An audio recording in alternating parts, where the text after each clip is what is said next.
حضرت علی رضی الله عنه به نزد گورستان ایستاد و فرمود: ای اهل قبرها، خانه هایتان از آن دیگران شده و اموالتان بین وارثان تقسیم شده است و همسرانتان با مردان دیگر ازدواج کردند.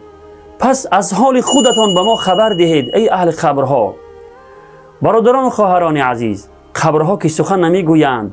حضرت علی رضی الله عنه رو به همراهانش آورد و فرمود: قسم به الله که اگر این صاحبان قبرها سخن می گفتند، البته می گفتند و تزودوا فان خیر الزاد التقوی، یعنی برای خود توشه آماده کنید که بهترین توشه پرهیزگاری است.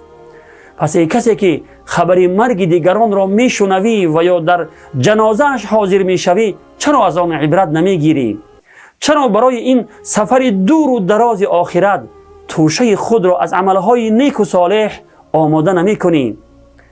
از مرگ می ترسید ولی برای آن تیاری نمی بینید.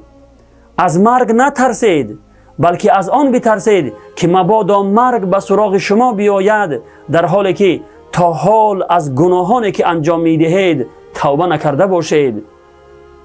و السلام علیکم و رحمت الله و برکاته.